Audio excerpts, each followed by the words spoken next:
Saludos cordiales a todos, mi nombre es Leandro Salazar y les voy a presentar acerca de los precedentes constitucionales. Primeramente vamos a revisar un libro, el cual se titula El precedente constitucional, la transformación del sistema de fuentes en el ordenamiento jurídico, realizado por Pamela Aguirre. A este libro lo podemos dividir en 5 puntos principales: la evolución histórica y comparada del precedente, la transformación del sistema de fuentes de derecho, naturaleza, función y efectos del precedente constitucional, la argumentación jurídica y límites de la creación judicial y finalmente los desafíos y retos del precedente en la praxis ecuatoriana. El libro inicia con un análisis histórico y comparativo sobre el valor de la jurisprudencia y el precedente en los sistemas del Civil Law y Common Law.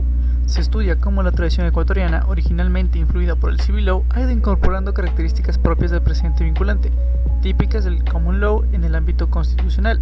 Por ende, cabe recalcar que tanto el Civil Law como el Common Law ha tenido variaciones con el tiempo, afectando a las percepciones jurídicas de sistemas como el ecuatoriano.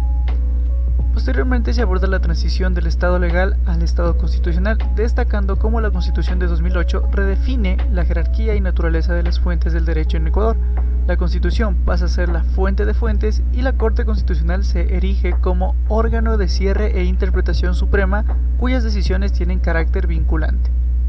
Luego, el texto desarrolla una teoría descriptiva y prescriptiva del precedente constitucional ecuatoriano, diferenciándolo de la jurisprudencia obligatoria en la justicia ordinaria. Se analizan los efectos de las sentencias de la Corte Constitucional, los mecanismos de disciplina y observancia del precedente, así como su eficacia práctica en la resolución de casos y la garantía de derechos. En el Civil Law, la jurisprudencia, entendida como el conjunto de decisiones judiciales, tradicionalmente no es una fuente directa y vinculante del derecho, sino que cumple un rol auxiliar, aclarando o llenando vacíos de la ley para que una decisión adquiera efecto vinculante. Se requiere reiteración como la triple reiteración en el caso ecuatoriano y en su función principal es coayudar al entendimiento y aplicación de la ley.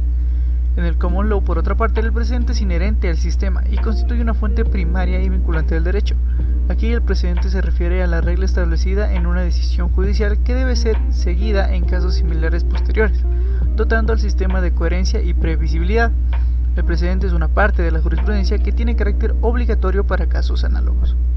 El libro destaca que, aunque la tradición jurídica ecuatoriana es del Civil Law, la Constitución de 2008 introdujo el precedente constitucional como una fuente vinculante, acercando el sistema ecuatoriano a la lógica del Common Law en materia constitucional. Esto representa una transmisión significativa, pues la Corte Constitucional emite precedentes vinculantes que deben ser observados por los demás órganos judiciales y administrativos. Acerca de la argumentación jurídica, se subraya la importancia de la misma como límite necesario en la creación judicial del derecho, resaltando que la legitimidad del precedente depende de la solidez argumentativa y la transparencia en la motivación de las sentencias constitucionales. Finalmente, el libro identifica los problemas y desafíos que enfrenta la consolidación del precedente constitucional en Ecuador, como su reconocimiento formal, su obligatoriedad y la necesidad de una cultura jurídica que respete y aplique consistentemente las decisiones de la Corte Constitucional. Ahora, explorando el concepto de ratio decidendi, a simples rasgos podríamos decir que es la regla general o principio jurídico que se extrae de la resolución de un caso concreto y que debe ser seguido por otros jueces al resolver situaciones similares.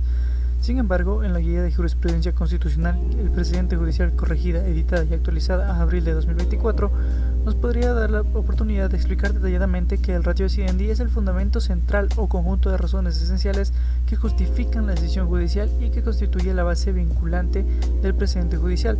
Además, señala que dentro del ratio decidendi se identifica un núcleo, que es la regla jurídica que el juez aplica para subsumir los hechos del caso concreto y que genera el precedente obligatorio para casos similares futuros. La guía también aclara que no toda parte de la fundamentación de una sentencia es ratio decidendi, solo aquella regla interpretativa elaborada por el juez para decidir el caso, y no simplemente la norma preexistente aplicada constituye precedente en sentido estricto. Para explicar de mejor manera los conceptos anteriormente aprendidos, analizaremos la sentencia 109-11 y S-20, en el cual la Corte Constitucional analizó el cumplimiento de una resolución que aceptó una acción de amparo constitucional presentada por un servidor público separado de su cargo. En esta, la Corte constató que no se había pagado al accionante las remuneraciones dejadas de percibir durante el tiempo en que estuvo separado de su puesto. Para determinar si la orden de pago de remuneraciones estaba implícita en la decisión, la Corte revisó precedentes judiciales específicos. Se aplicó la regla contenida en la sentencia 02816 SIS-SC, que establece que cuando un amparo concede la nulidad de una resolución administrativa que separó a un servidor servidor público y no ordena expresamente el pago de haberes dejados de percibir, se debe entender que dicho pago está implícito. Y como decisión final se ordenó al Ministerio de Educación pagar al accionante las remuneraciones que dejó de percibir durante el tiempo que estuvo cesante. Se exceptúa el pago si durante este periodo el servidor público trabajó en otra entidad pública para evitar un doble pago con recursos públicos. Y la determinación exacta del monto se debe resolver en la vía contencioso administrativa. Muchas gracias.